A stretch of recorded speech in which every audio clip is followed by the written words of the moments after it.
Are you ready, Okay. Karen? Yep. All right.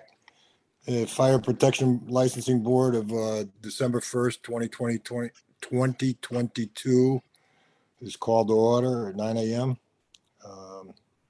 As Karen has reported, we have a quorum. First order of business on the agenda is the minutes of September 8th meeting. Everybody have a chance to review I'll make a motion to approve. Second. and discussion? Hi, Tony. Who was it? Tony and Keith? I looked down for a second. Yes, Yes. yes. Okay. Okay. Thank you. No discussion. All in favor signify by saying aye. Aye. Aye. Any opposed? All right, minutes are approved. Comments and concerns of persons present today? Hearing none, move along. DCP investigative report. Mr. Chairman, members of the board, for the 2-month timeframe period from September 1st of 2022 through October 31st of 2022, the investigation division did not receive any new complaints, and it did not close any of the files it's working on at this time. So, Okay. the way the reports are structured, it's not a cumulative report. And other boards have requested that. The IT group eventually is going to work on something where it might end up being a cumulative report. I don't know when that's going to happen or if. So what the reports are that I bring to the boards are in the 2-month time frame that the boards generally meet every other month, and that's how I run the reports.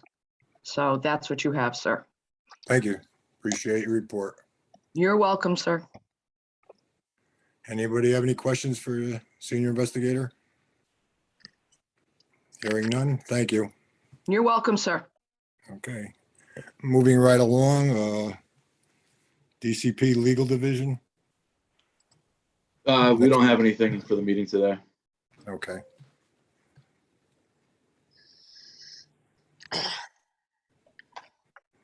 Okay, old business. Old business is the application review of Frank Savino on the agenda. Okay. Look.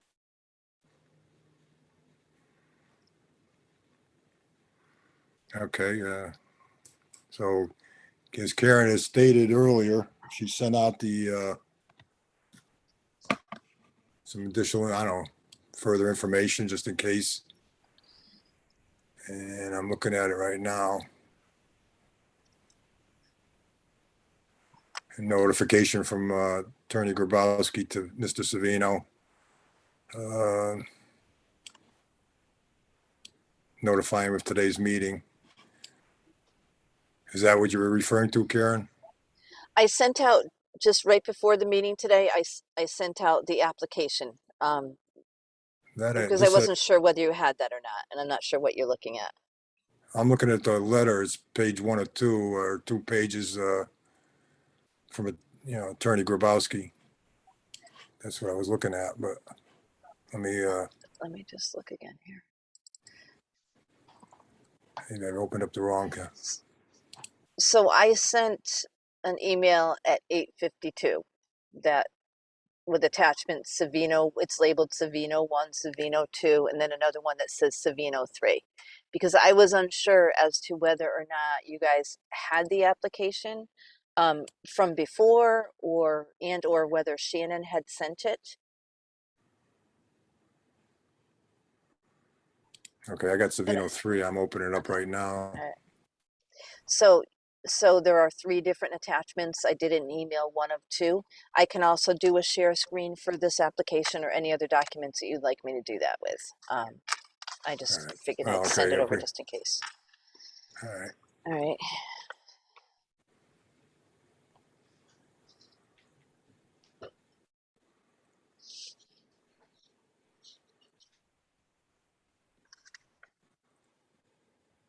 And this is Paul Grabowski from legal.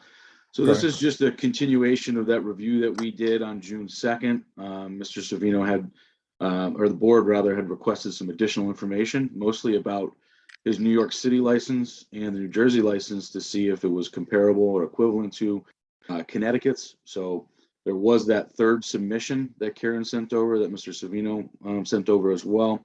And so this is just an opportunity for the board to take a look at that, and for Mr. Savino to answer any questions you may have, or if I know he has a few documents he wanted to present as well, so you could take some testimony from him. But again, this isn't a hearing, it's just an informal review of this application. So that's what we're doing today.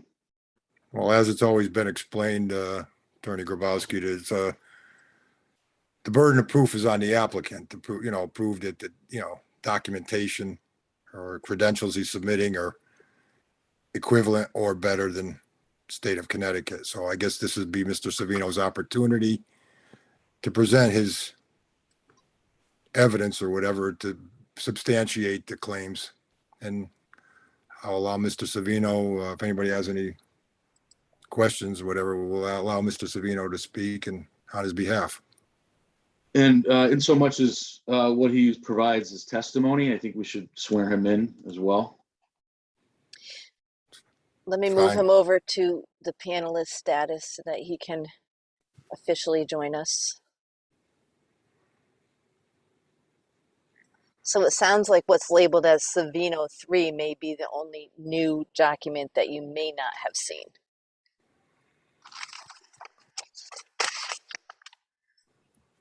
And he should be.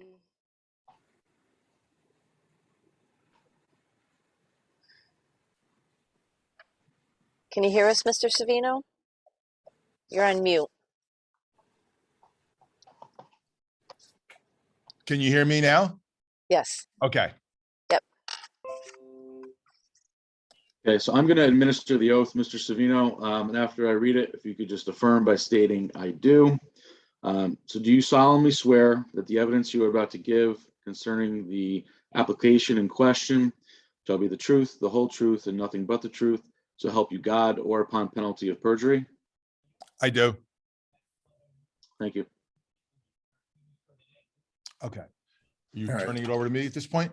Yes, Mr. Savino, you Okay. could, Okay, so the last meeting that we had was on June 2nd, and it was requested of me to provide a notarized statement indicating what I had done, as well as copies of the other licenses that I possess. For example, the City of New York A license, which basically is a license that allows me to install and service any type of fire suppression piping system, which would include sprinkler systems, special agent suppression systems, such as gaseous systems, dry chemical, carbon dioxide, foam, really any type of fire suppression system. I am licensed within the City of New York. And I should mention, as of a couple of years ago, I haven't checked recently, there were only around 40 such licenses within the City of New York, which really indicates it's a very difficult license to get. It literally takes years to get, and the test is very difficult and extensive, and they really put you through the ringer. Okay. I also possess the New York, and I provided the criteria for that license, which I got, I'm estimating 25 years ago, which also required a minimum actually of 7 years of experience within the industry, which I had to substantiate for the City of New York. I also submitted my New Jersey license. They don't call it a license in New Jersey. For some reason, they call it a certification, but for all practical purposes, it's the exact same thing. Okay. I don't know why they have a word. They don't want to use the word license, but there is no such thing as a fire protection license in New Jersey. Okay. But anyway, I indicated that requirement, and both licenses have continuing education requirements that I have to substantiate, including I have to go into the City of New York. It used to be every year. Now it's every other year for an entire day of continuing ed. And New Jersey has other requirements such as NICET and other continuing ed documentation that I have to submit in order to maintain that license, which I have. So I accommodated your board's request to provide that information. And let's see what else. I indicated the type of work that I had done as requested. So, my extensive experience of approximately 43 years in the industry, I think abundantly proves that I have the requisite experience that your statute requires, okay? Your Connecticut statute basically says that I have to provide satisfactory evidence of education and experience in fire protection sprinkler systems work. So, the education that I possess is relevant to the F1 contractor's license, okay, which is very, very broad, okay? And I use the word contractor. It's been pointed out that I don't possess the requisite education for the F2 license, but it should be noted, I'm not aiming for the F2. I'm aiming for the F1 license, which is a contractor license, which in my opinion is a much broader experience and educational requirement. For example, as a contractor, I need to know about safety requirements. I need to know about human relations. I need to know the technology. It's a much, much broader knowledge base that my Bachelor of Science degree provides, as well as I supplied voluminous educational, continuing educational courses that illustrate the type of very, very broad knowledge that is really required to be a contractor that I possess. And your statute really is very general also, because it doesn't give very specific requirements, as the board now is trying to propose, or to require, I should say, the statute. And I really think that I have to defer to the statute, because I think that the statute really trumps and overrides everything else. Okay, that's really the requirement that should be adhered to and considered, and that overrules anything that may be contrary to that. So again, your statute says satisfactory evidence of education and experience. So my 43 years of experience certainly complies with that. My educational background, as well as all of the continuing ed that I have submitted, certainly satisfies that. And so I think it's really abundantly, obviously clear that the statute was not intended to prevent somebody from taking the test.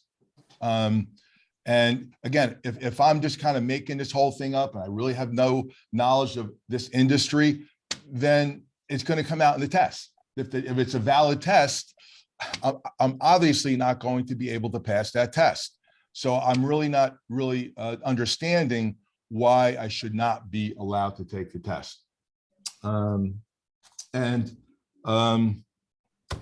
I think I pretty much covered all the points that I wanted to make. And I think the main point, again, is that I comply with the statutory requirements, obviously. Thank you. Well, you keep referring to the statutes, and I just want to comment that in order to sit for the F1, you're required to hold the F2 for 2 years. That's the state requirement. And I mean, you're looking to circumvent that one step there of we went way back. This has been going on for a while, but it was explained to you way back that the steps are that you apply for the F2, sit for the test, pass the test, and then 2-year requirement of holding that license to take the F1. Originally, and I'm trying to look through my notes. I mean, some of your, a lot of it, you're back on your original application going back. It was, it seemed like your specialty was in alarms. If I'm, is that an incorrect statement on my part? Or, I mean, a lot of the original information referred to alarms. Sir, Mr. Waskowitz, I have very deep knowledge in all types of fire protection systems, okay? And that's very important, which actually makes me more qualified, because I consider a fire protection building system. A sprinkler system has to integrate with a fire alarm system. We really need to know about fire alarm systems to really, and how to test them in conjunction with a sprinkler system to have a valid test. So just because I have a lot of experience and knowledge and certifications in fire alarm should not be held against me. If you have more knowledge, that's a good thing. It's not a bad thing. And one other thing, when you mentioned that the F2 license is a prerequisite, please show me in your statute where that's required. Okay, you're making legislation. You're not authorized to do that. No, I'm not making legislation. Then I need to see that in the statute, please. I don't Please. want to make this a contentious, again, this is not a hearing. It's not my role to question Mr. Savino or to do anything. The only thing is I'll just clarify the law that Mr. Savino is stating from perspective of DCP legal. So the statute is 20-334A. And that states, and actually, so our interpretation of that there are two pathways for an out-of-state applicant, right, to qualify for a Connecticut license, a contractor's license. One is a comparable or equivalent service in another state, right? So that one pathway is a very strict equivalency, right? It would be for an F1, you're looking for a comparable apprenticeship of 4 years, and then 2 years as a journey person.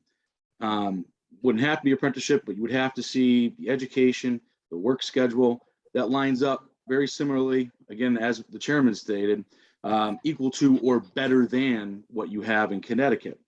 So that's one way, very strict equivalency.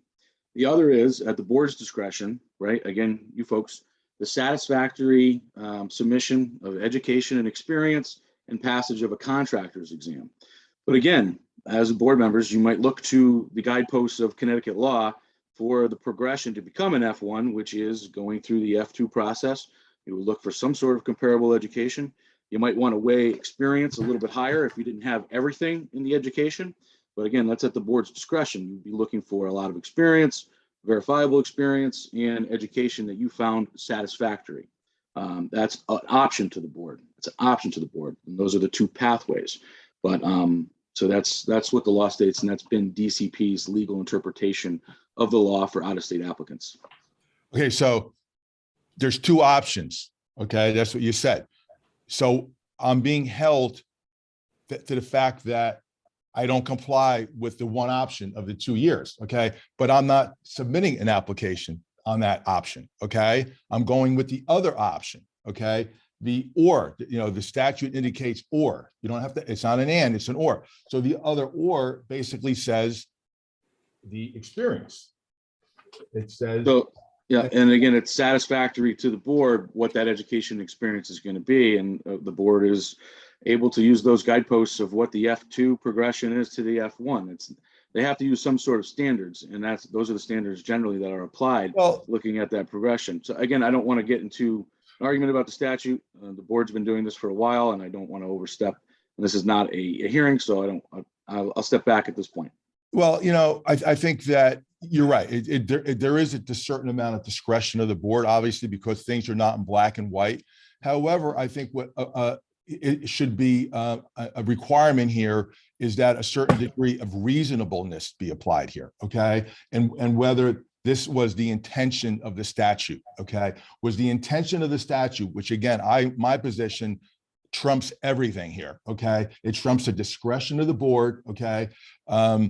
Was the intention of the statute to prevent a person of my qualifications from sitting for that test? And I think without a doubt, in my opinion, the answer is no. Okay, that is not the intent. And the discretion basically doesn't provide the license to do whatever you want. Okay.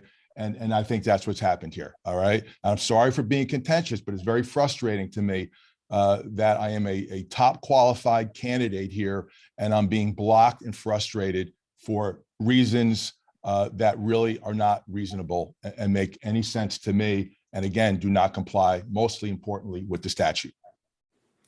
We're not disputing your credentials. We're checking the facts. Like I say, originally you submitted, you had you look quickly at it, you see a New York license, and it's a New York City license. It's not a New York State license. So therefore, we're not comparing apples and apples. the state of Connecticut issues a license for the entire state, not just for Okay. the city of Hartford or the city of New Haven. Again, I have a New Jersey license, okay? Well, you said it's a certificate, it's not a license. Well, it's a matter of semantics, okay? Okay, They don't use the word license. If you want to call the state of New Jersey, say, is there such a thing as a fire protection license? Do you call that a license? They're going to say it's equivalent. The word that we use is certification. We don't use the word license, and don't ask me why they do that, but it's the same thing. And you know, just for a matter of reference, you know, the population of Connecticut is 3.6 million. The population of New Jersey is triple, 9.2. The population of New York City is almost triple the population of Connecticut. So the equivalencies are certainly there. I don't disparage Connecticut, but when you talk about it's a city license, it's a jurisdiction literally almost 3 times the size of your jurisdiction. It's not a rinky-dink, you know, Mayberry type of a township here that's in middle of Arkansas. no, but the state of New York has always balked on a statewide license. They haven't been receptive to that. And Exactly. Again, it shouldn't. It's moot because I have the equivalent New Jersey permissions, franchise, license, certification, whatever you want to call it. I have that in New Jersey. Okay. We're playing semantics now, which really indicates what the goal of this board is. This board is just basically here to block me. And Mr. Grabowski, I would really ask you to please mediate this, as your job should be, to really set the tone here for what is the right thing to do and to represent the law and the state and the citizens of Connecticut, which are being harmed here by blocking competition. Please do that. So I don't think the board's out of bounds by what they're looking at here, but let me just clarify a couple things, right? You can look at the New York City license and see if it's comparable. You look at that license, you see what the requirements are, and you match them up against Connecticut's requirements, right? It's okay that it's not a statewide license, but you have to look at what the requirements are for that license, which Mr. Savino submitted, and you can review today. As he indicated in his submittals, is 7 years of experience is what he had to show. There wasn't an educational component to that. So the board may look and say there's not enough education. We'll weigh to see if your CEs are comparable or if that's what we want. That's an okay way to go about this. And the board can take that into consideration. But yeah, I don't think they should discriminate because it's a city license, because that's the way New York does their licensing. And then on top of that, with New Jersey, you take a look at, as you have submitted, Mr. Savino, what the requirements are for the New Jersey license. You say, is that comparable or not to Connecticut's? Do you meet those standards? Would you be qualified in Connecticut because of that New Jersey license? And you've submitted those as well, which is passing an exam, I believe, and getting certifications from NICET. And you can make your case whether that's comparable or not to the Connecticut regime of licensing. So that's the kind of inquiry that should be undertaken here. And I don't think the board's overstepped that really in any way, but just to say, yeah, the New York City license and New Jersey license, you would look at the law in each and compare it to Connecticut. That's the type of inquiry we would do here today. But Mr. Grabowski, what we're talking about here really is irrelevant. Now, I'll tell you why. Because there is a provision in your statute that allows reciprocity, okay? If an agreement is made between 2 states, okay? Which it has not been with any states. Which hasn't been. So we're really looking at reciprocity here where it doesn't exist. Okay, so we're talking about something that's really not relevant to the subject matter. What's relevant to the subject matter in the decision is the statute that's on your books right now. That's what's relevant, okay? Not what New Jersey calls it, the requirements of New York. I'm not trying to go for reciprocity here, okay? Because no reciprocity agreements exist. I'm trying to qualify based on the language and the intent of your existing statute that was developed by your legislature, not as interpreted, well, I shouldn't say, but as incorrectly in being interpreted by your board, but strictly just look at your statute and say, does this qualify? Does this gentleman qualify? Do I qualify? Okay. And was it the intention of the legislature who put that law into effect? Was it intended to block people from like me from taking your test? And I think absolutely the answer is no. And the last thing is, I know a lot of people who have a license in Connecticut that don't have the union requirements that your statute has, okay?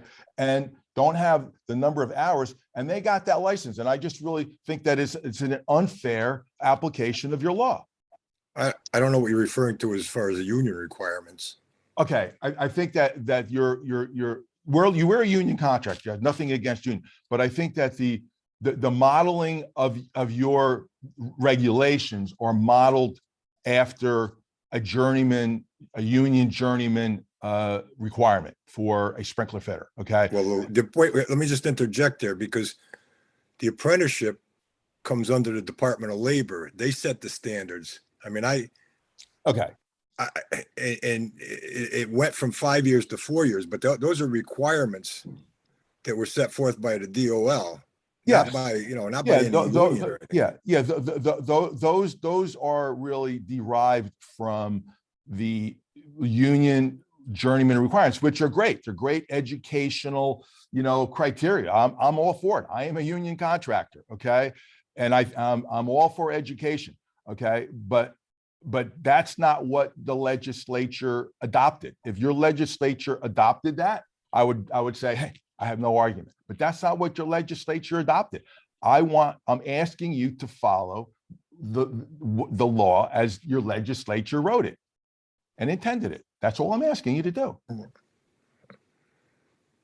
So when Let you took me take the test. no, let me ask you a question. When you Sure. took the New York test, Yeah, how long ago was that, first of all? How many years ago? approximately 25, might have been 25 30. years ago. Yeah, How many questions were on that test? Do you recall? it was like 100.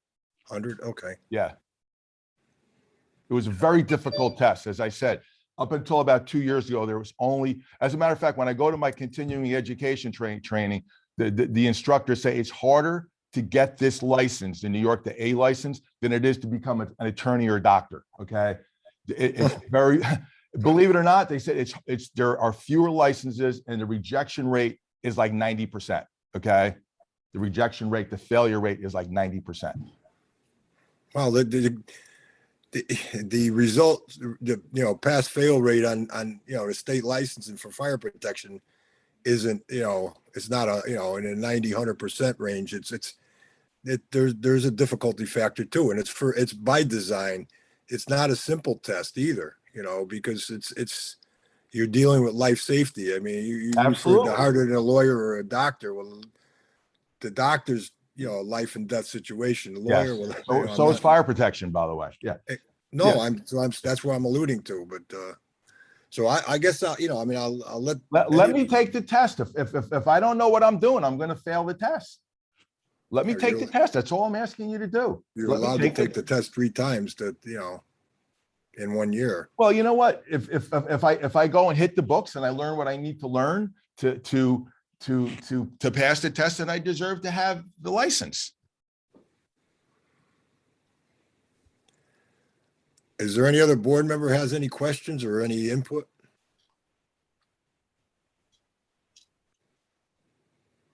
I would think that what we have to look at is, do we believe or do we know, and I hadn't seen the last information that was sent through because my email wouldn't open, but is the New Jersey certificate requirement equivalent to Connecticut's, and/or is the New York City requirements for their licensing equivalent to the state of Connecticut's? If either or are, then I think we have our answer.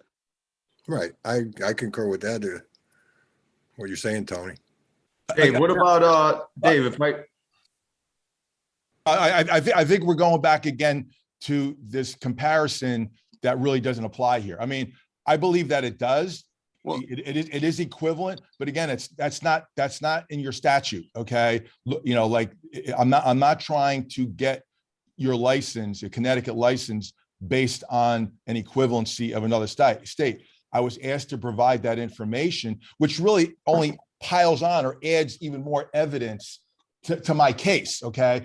The biggest state or city in the United States handed me one of very few licenses. The state of New Jersey handed me a license. The state of New Jersey put me on their advisory board, which is equivalent to your board. So I mean, you know, the governor appointed me, the governor of New Jersey appointed me to that. So I mean, I obviously have like a experience factor and a legitimacy factor in this industry. Okay. Well, Mr. Savino, that's what I'm saying. I think you're missing the point of what I said. And I think the statute does require that. I think that's what the statute does say, that there's an equivalency of knowledge between the two. Are you saying it's not?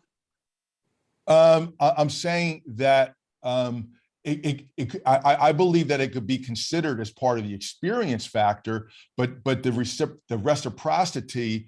Well, I didn't say. No, well, whatever you want to call it, looking at another jurisdiction. Okay, there has to be an agreement in place between Connecticut and that other jurisdiction, which hasn't happened here. So I think it's something you could consider, but it's not like, hey, if they don't have the same requirements that we have, therefore Mr. Savino doesn't qualify. That's not in conformance with the statute. I think it's something. I believe it is. Yeah, you know, the chairman said it at the beginning. Is that the Wasn't me. horn? It's a good one. Chairman said it well at the beginning, right? When you're looking at other licenses, we're looking for equal to or better than, right? You can't just hand out licenses. We do have to look at how you got those licenses in other states. What were the qualifications, and does it match up with Connecticut? Because when you get a Connecticut license, you are able to operate under the scope of that license and do all those things. So the board needs to make sure that you have the proper qualifications, right? And again, I explained the two pathways. One is a strict equivalency. The other is there's some discretion there for the board to say, maybe you have so much experience that we don't have to have 576 strict hours of education. There is some wiggle room there for the board to decide that. But again, the board has to say that if we give this person a license, we know that you're well qualified and you can do everything that's under that scope of that license, right? So that's the inquiry the board's making. I think the board is on the right track with everything that they've said. And again, that's my piece on it. Dave, just, I thought last time we possibly asked, if I'm not confusing it, for proof of work experience and things like that, that I don't think we've seen in these emails of on-the-job training and types of work he's actually installed and done. And That was my question too. I don't see that we have gotten any of that work experience documentation. I do have, I've been self-employed for 33 years. The resume that I submitted indicated the companies that I worked for. I worked for Crown Fire Protection, which was a full service fire protection company. And the letter that I sent, where was it? That letter that I sent in June, okay, June 3rd. We can pull that up too, so it's on the screen. Yeah, Karen, okay. if you could pull up submission number 3 and go Yep. to page number 2. Mr. Savino's attest to some of his experience before he operated United Fire. Okay.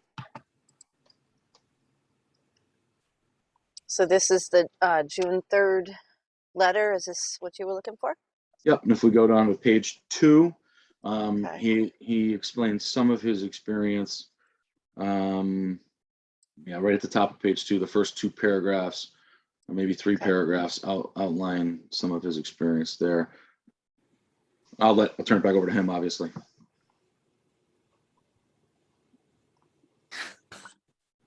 Okay, so, all right, so you can. All right, so you can read that for yourself. I don't need to read that to you. Dave, does that equate to what we're looking for from as in regards to experience, work? Well, when I look at the, you know, the second paragraph, Walter Kidd Sales and Service, That looks like fire suppression to me. right, that's an F4. limited license, the the F3, F4. And you know, when you're referring to, I mean, they definitely are covered under the F1, F2 because that's an unlimited license. But I mean, when I'm looking at, Halon, CO2, dry chem, foam, all of, That's an F4. Right. I have a foam water sprinkler system is a sprinkler system. I installed many of those. And also I have installed pre-action sprinkler systems. Okay. Those are piping systems, sprinkler systems. Okay. So I've done it all. Okay. And so please do not discriminate against me because I No have, one's discriminating. yeah, no, what I'm No. saying. Point is, No, we but- need to see your work experience. Okay, that's my- fine. my- Okay. Yeah. So basically I have installed all the piping systems that are within the scope of this license that I'm seeking. Oh, I mean, you know, there's a lot more to the fire protection. I mean, you know, there's fire pumps, standpipes, you know, multiple, you know, I mean, I just don't want to you know, I can't give you the litany of everything that's covered under the unlimited license. Could we, Dave, Karen, Dave, aside from that, Dave, if I could, right, aside go from ahead, that, council, does that? Yeah, I'm just trying to see if that gives us a proper identification of work experience by saying in a paragraph, this is what I did. I mean, what's been in the past that we've had to accept as work experience? So it's up to the board to judge the credibility, right, and reliability of the evidence that's submitted today. So looking at Mr. Savino's testimony, looking at the evidence here, you could take it for what it's worth. You know, there may be evidence that you would weigh higher than this, right? Subscribed letters from employers, a more detailed outline of things. That's up to the board to decide. It's up to your discretion to weigh the evidence, right? So how much weight do you want to give a paragraph in the statement like this that's notarized? It's up to you. You can give it some evidence, right? Or some weight of evidence. So that's how you would take a look at that. Okay. I mean, in my view, I don't see that as qualifying evidence of work experience based on what these 4 paragraphs tell me. I mean, it's been Mine. surmised over the years, you know, we requested, excuse me, notarized letters stating dates and duties of employment, you know, That's what I was getting that at. subscribe to the requirements that are based upon the requirements for the unlimited license, the F1, F2. That's what I mean, you know, that's what I say. And I mean, I just, you know, over the years, we've had instances where people have made statements or an employer has made a statement and come to find out it was, you know, they're not, you know, that's why we asked for the notarized statements because, you know, now it becomes, you know, whether it's somebody worked for somebody illegally, they weren't, you know, in this particular case, it's out of state, but in the state of Connecticut, if they say I worked in the state of Connecticut from 1985 to present, you know, well, you've been working illegally. So, I mean, that's why we asked for the notarized letters. But what I'm looking at that one paragraph there, and that more or less pertains to the limited license, the F3, F4 category. It's just like when your original application came in, Mr. Savino, it struck me to be, this was my opinion, to be heavily orientated to the fire alarm division or industry, not the fire protection. So that's why. But you know, if you look at the paragraph where it says when I started at United Fire, I installed and worked with tools, installed sprinklers at Concurrent Computer, Bergen County Utilities, and Picatinny Arsenal. You know, I've got the sprinkler there. Again, I've also done conduit work. I've installed conduit, pulled wire, and mounting devices. I've done it all. But that's not part of the license. I know that. But my point is that the part of the license experience, that work I've done. I've done every type of fire protection piping installation, which is really the scope of this license. I've done all that. I've done all of it. I think I think it's the burden on you to provide documentation on that. That's just I don't see this as documentation for that. Is it possible to get any additional documentation on the United Fire Protection Corp, the work that you did there? I know you noted here. I'm just looking at that one because that one. Keep in mind, I'm the owner of the company. I'm self-employed. Okay. So, how how should I say, the work that I did, right now I'm an executive. I have 150 employees. We're a $30 million a year company. So I can't point to something that I did recently. Okay. When I say recently, within the past, 15 or 20 years. Okay. When you start off in the industry as a 20-something-year-old, that's where you start off. Okay. And then you work your way up. So, I mean, I don't know what to tell you on that. I could give you a letter that I'm going to write and I'm going to have it notarized. I could, tell you I did brain surgery technically if I wanted to. I'm not going to do that, but I'm not sure what you're really asking for. Some of the people that I worked for are deceased. So I don't know how I would go back to them and say, hey, give me a letter. I don't think that's reasonable. Like I said, I've been self-employed for 33 years, and let's stick to the statute. I could give you as much as I can give you, but on the surface, on the face of it, doesn't look like I qualify to take your test. I'm not asking you for the license. I'm asking you by the statute, okay, as it's written, do I qualify to take your test? It doesn't say in your statute, provide certified letters from past employers and stuff like that. If I could do it, I would. But again, the last employer I had, I worked for more than 33 years ago. I believe council outlined the scope of the statute numerous times.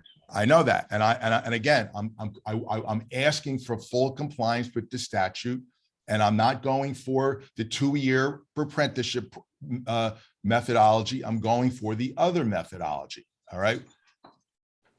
And I'm asking for a certain level of reasonableness in this decision-making.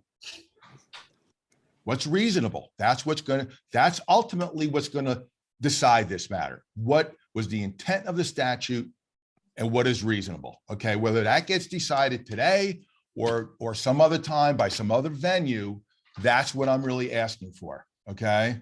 Is what's reasonable and what was the intent? Dave, I don't think there's enough documentation proving work done, in my opinion. I think second that. he shows a lot of work possibly for the F3 or the F4. And even then it's vague to just list what he says that they do. It doesn't say he did it really. I mean, the people who work for him are doing it. And I mean, apprentices, when they go through an apprenticeship here, they keep track of how much underground pipe they've done, and the contractors have to try to produce a well-rounded sprinkler fitter that could sit and take the test, pass the F2, and then after 2 years, they're eligible to go for their F1 contract they want. And that's been in place for years. And I don't feel what we see here can change. So we're back to the other option that I don't conform to, and then I'm not trying to conform to. I don't need to. We're back to that again. We're going around in circles on this conversation. We shouldn't be get back to that. We've already resolved that. We should all be in agreement on that. So we can go in circles in the law all day based on your interpretation of it, but right, we've been over it time and again, right? The board here can use these guideposts. Connecticut has a statutory regulatory framework for licensing. That's different than other states, right? And that is what the board is looking at here. What does it take to get this F1 license in Connecticut? What kind of comparable evidence do you have that shows that you could do this work in Connecticut? The board is looking at all those facts, right? As I said, there is some wiggle room there to say satisfactory education and experience. That's where you could look to say, hey, but what the board's looking at right now is, does the evidence that you have submitted, it's a factual inquiry, does the evidence that you have submitted demonstrate that you'd be able to do the scope of work in Connecticut, that you have enough education and experience? So the fact that, I wanted to avoid trying to get into, this is not a hearing type situation, right? But I think that notarized, you have notarized the work experience. It's a valid inquiry. Okay. Do you have certified work experience? What is it? Tell me what you want that will satisfy you and allow me to go to the next step. What is it that you want me to get? Be specific, and I will try to get it for you. Tell me what you want. So I'd leave that to the board again. Well, Can I, go, who's speaking? Tony, Okay. would it be possible, and I don't know, in the past, we've gone to the Department of Labor to ask if the New Jersey certificate and or the New York City license is similar to requirements Connecticut has. If we could get something like that from the Department of Labor, I think that answers the question. And that's what we're looking at here. I mean, we'll keep going semantics back and forth with one requirement, the other requirement. I think either requirement looks at what is similar, equivalent experience, not the exact, but equivalent. Equivalent. Right. We want. So that was my question is New Jersey's and or New York City's similar and or equivalent to what Connecticut requires? I don't know that per se with myself. I don't know if anybody here knows that, but if the Department of Labor knows that, then I think it meets the bar. If it doesn't, then it doesn't. So Mr. Savino did submit the requirements for New York and New Jersey. They are in his submitted materials in submission number 3. We can look at those now. We can tell you there are differences in Connecticut, right? For New York, Mr. Savino did have to show 7 years of experience as a sprinkler fitter. So there should be he did meet some experience at that time in 1997. Okay. There's not an educational component that I saw in the statute or regs for New York and New Jersey that's equivalent to Connecticut's. They have continuing ed, but there's no 576 hours that I saw for New York and New Jersey. And Mr. Savino may be able to elaborate because the NICET does have some different requirements, and that's the New Jersey test that he has to take, and it has different levels of certification. So Mr. Savino might be able to elaborate on the NICET. Well, we used to use NICET, I believe, in our if we had somebody was NICET certified. We didn't recognize NICET as far as related instruction. What was the there were a couple of educational. What were the educational equivalencies we used? Educational for related instruction? Yeah. It was either the AFSA contract book 4. Yes. Yeah. Okay. FSA. Yeah. Right. NICET NICET is the drafting, right? Yeah. NICET, it's NICET, there's 5 levels, and it's but I'm gonna go on a limb here. I might be wrong, but I don't even believe New Jersey or New York has a apprenticeship program that you have to belong to before you would be eligible to. So you could have no training, just learn whatever guy you're working with for the day, and he's teaching you. Whereas we go to school and do our books and everything in the state of Connecticut. And I don't believe I'm wrong, but I don't even think they have an apprenticeship there unless, the contractor's part of the union or possibly an AFSA contractor, but. Sir, you're right about that. New York doesn't have an apprenticeship. New Jersey doesn't have an apprenticeship requirement, and neither does Connecticut. Okay, neither does Connecticut. Yes, we do. Not in accordance with your statute. It doesn't. Okay, if I need to read it again, I'll read it again. I don't think the word apprenticeship doesn't even appear in your statute. Okay, There's no requirements in Connecticut. Again, you're aside from the statute. You're drifting outside of the statute. You're creating legislation is what you're doing. Okay, and I don't think you're allowed to do that. All right. So we keep going around in that, but your statute does not require that. So to hold me to the requirement of an apprenticeship, or does New Jersey have an apprenticeship when your state doesn't require it either, is not proper. It's incorrect. The law wouldn't require you to have an apprenticeship. If you're from out of state, you wouldn't have to have an apprenticeship, strictly apprenticeship, but we would look for comparable experience and education to what an apprentice has gone through. So that could be certified through work history or different education that was taken. It can be pieced together, but it's not a strict requirement for an out-of-state individual to hold that apprenticeship. But again, it goes back to certainly those guideposts, comparable to what that training program is. That's how you would get the license. Certainly apprenticeship, it helps. Okay. It provides credibility. Okay. But that's not what your statute requires in Connecticut. Okay. It doesn't require that. Some states actually do require it. Okay. There are states that require that, but not Connecticut. As a matter of fact, I was just at the AFSA meeting in Las Vegas about a month ago, and they have now just recently, a month ago, the day I was there, they finally have an apprenticeship program. AFSA has the apprenticeship program, first time they ever had that. And there are some states now that are going to be requiring that. And maybe Connecticut will pass a law requiring it. That may be a very high bar for me and other people to pass. But currently, it's not a requirement. Having I- equivalent I- experience to an apprenticeship is a requirement. That's, again, we get back to this is a 40, licensing 40, structure. 43 years, When- that's not equivalent. You know, I That's was, up to the board to determine. That is up to the I- board I to just, determine, you know, to I- weigh the evidence to say, is this an equivalency or not? That's, and again, that's the inquiry we've been taking here. We're going around in circles on what the Okay. statute says. Okay. So, you know, you can, I guess, all I can ask you at this point is to be reasonable, okay? To look at your statute and see whether, if I'm denied, whether that is in conformance with your statute, okay? If you genuinely believe that that was the intention of the statute, that's what the statute says, then I don't deserve it, okay? But if there's any other reason or motive, then, you know, that should not come into play, okay? The statute and the intent of the people who wrote the statute, that's what matters. Mr. Savino, have you seen the schedule for the requirements for the F license? Is somebody from the state provided that to you?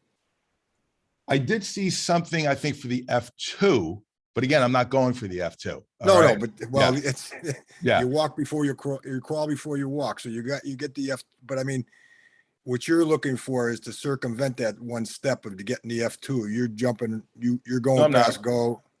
no, I'm What?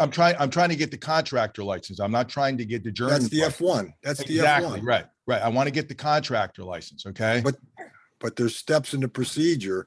The F2 is step one. That's one of the ways, okay? But I'm not going Okay. that way. I'm not going that way. All right. I'm going the other permissible alternative way.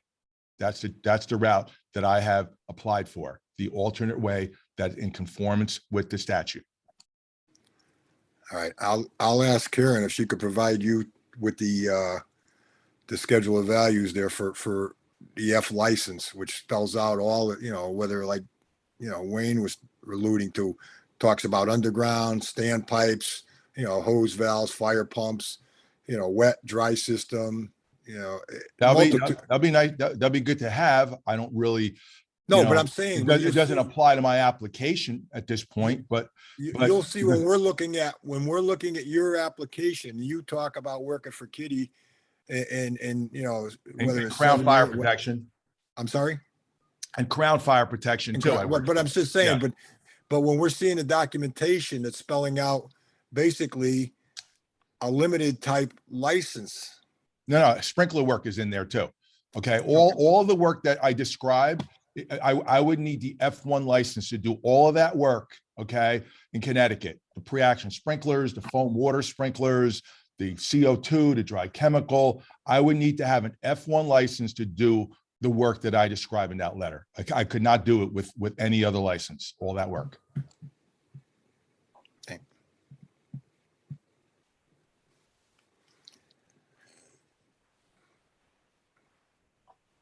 Well, it was stated earlier, I guess, actually from two board members, that they feel there's not enough information provided for the unlimited type license application.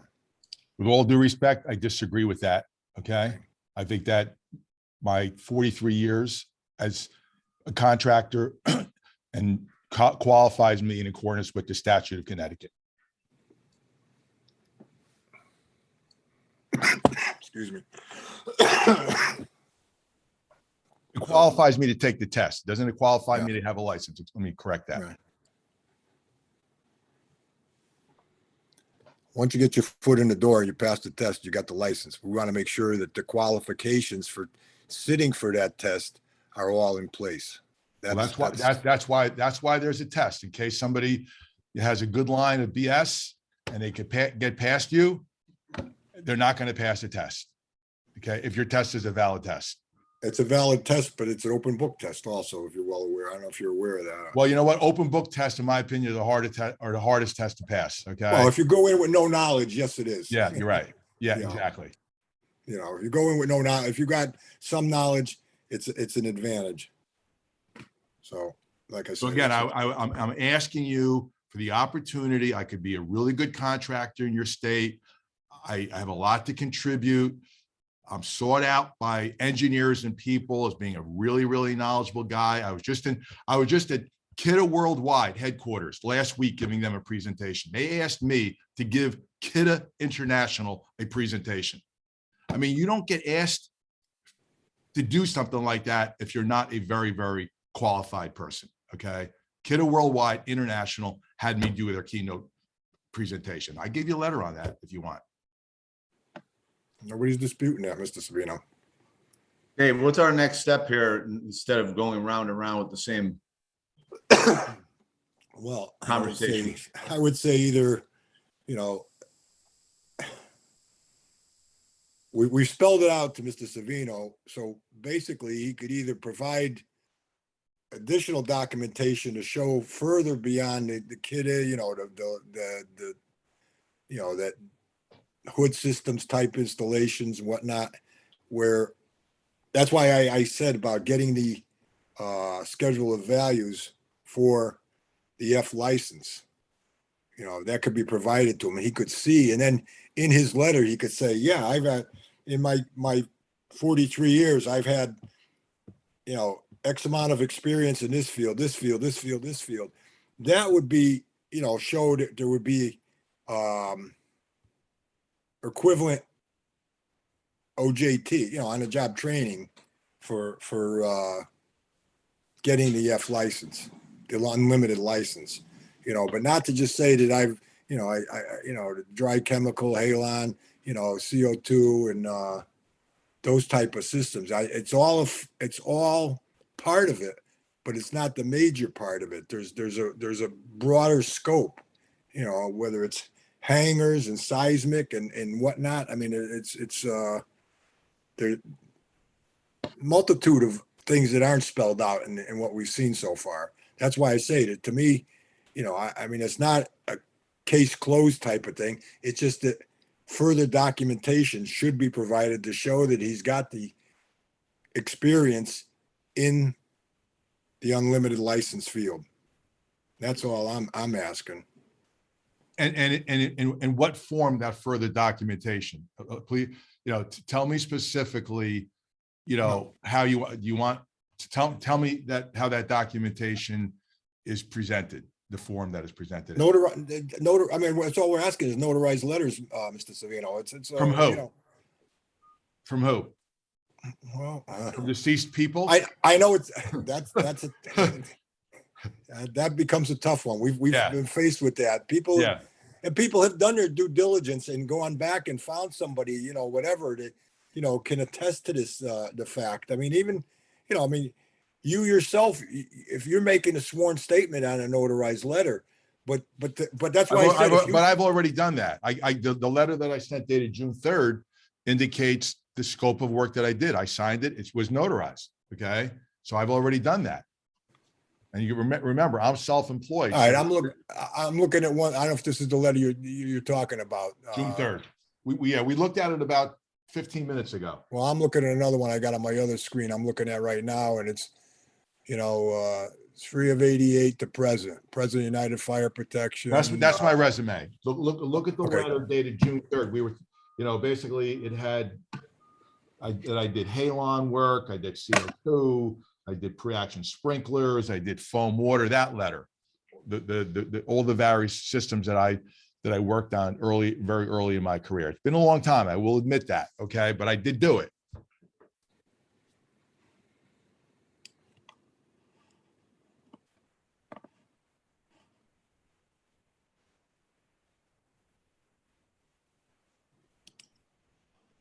You're saying the June 3rd letter? Yes. So I've already given you a notarized letter. Dave, it's the same one we just spoke about. Exactly, right. So you're saying if you gave us a notarized letter, that's what you said, you know, back in June when the first hearing, and you said, hey, give us a notarized letter and tell us, you know, all the stuff that you did, and I did. So you have the notarized letter. And I'm trying to, you know, it's got several documentations here, documents to look at, but I'm just saying, and that spells out all the criteria of everything you've done. Not everything that I've done. I No, mean, related to it fire gives a protection. sample, yeah, related, yeah, right. It gives a sampling of the work that I've done that would be all necessary to have the F1 license. Dave, that's the letter with a lot of the stuff about Kitty. Right, and pre-action all that. sprinklers, foam water sprinklers, okay? Dry chemical, I think, is in there, Halon, pre-action. All the sprinklers. stuff that falls under the F3, F4. No, F1, no, sir. To do a pre-action sprinkler system, piping system, you need to have, in your state, you need an F1 or. Oh, I know that. Yeah, so I've done, so all the work that I've done that is in this letter, an F1 license and no other license is required in Connecticut. Okay, all the work that I describe in that letter, an F1 is required. I cannot. Right, the letter doesn't say though, did you install one pre-action system your whole life or did you do them? I think we're looking for more specific information. Okay, based on the all right, evidence of your- so what are you looking for? That will satisfy you. I think Dave said that he would have the information sent to you and you would see kind of what we're looking for. Okay, you're gonna send me a letter? Or an email? Karen, Dave, you asked for something? Karen.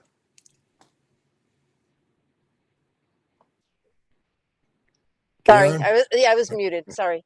No, no. You know the document I'm referring to, it comes from the Department of Labor. It spells out the Yep. requirements. Is that something we could forward to Mr. Savino? It could Yes, be I could. forwarded? Yep, the Department of Labor letter that spells out the work schedule. It's for the got, yeah, it's apprentices. got, Yeah, I think, Yep. letters A through. Yep.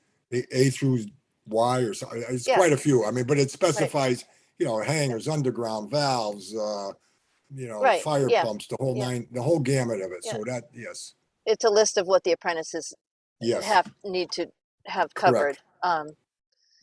Yes, I can do that. He may have seen it before, but I can send it to him. No, I again. know, it's, Yeah, it's A through F. no, it's more than F, but, I think, 'cause I know, back, many, many years ago when I did mine, there was almost a full alphabet. You had, you used to have to document all the different time spent in each category. Yep.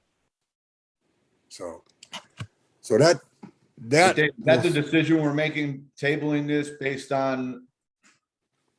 well, I would say there's no decision to be made today. Right, there's not, I mean, we have to table this based on the fact that we need more documentation from Mr. Savino on his work Right. experience.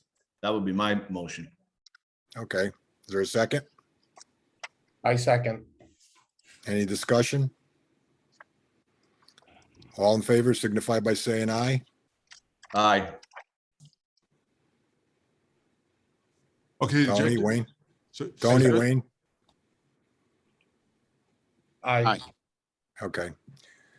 All right, Can I Okay. just Any opposed? verify who made the motion and who seconded it? Sorry, I made the motion. I just want to make sure. Keith, and then who? I who second it, Wayne. Okay, Wayne seconded it. and it's unanimous yes, that you're gonna you're gonna table it until you get more information regarding the Work experience. work experience. Okay. Okay, so just to summarize, I'm going to get a letter indicating what the next steps that I need to produce, okay, to satisfy this board. I will respond to that, and then we're going to have another hearing, correct?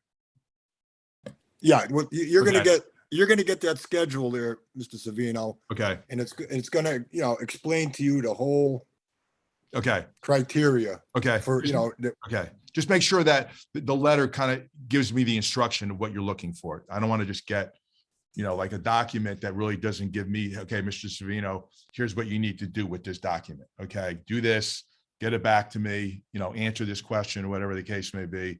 I just don't want it to be something that we have a misunderstanding on. So, right, no, okay.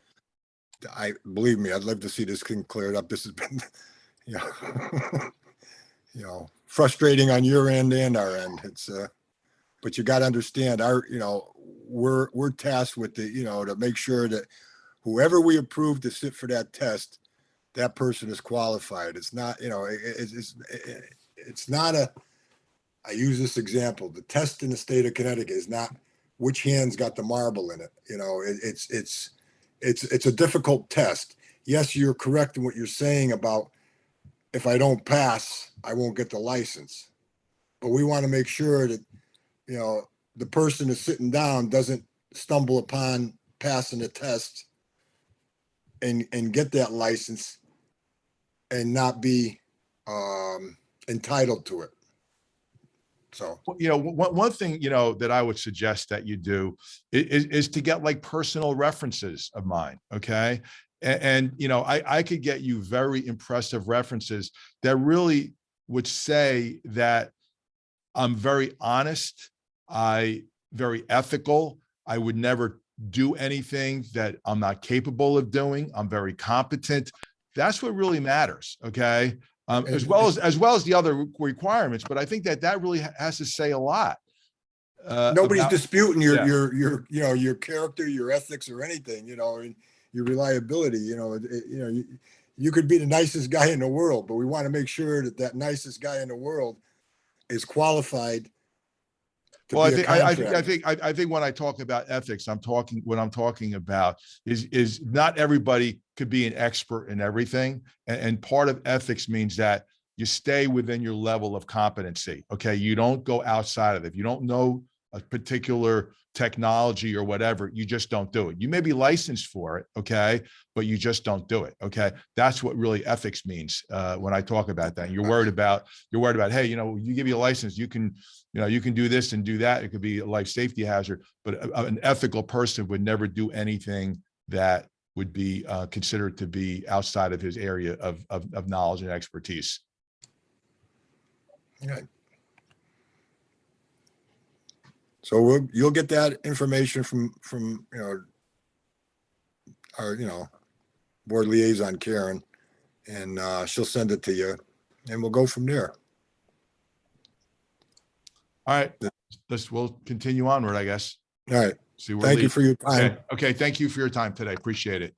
Thank you. Bye. Have a good one. Bye. Bye. All right. Excuse me. I'm battling this cold. So. Moving along, new business. Any new business?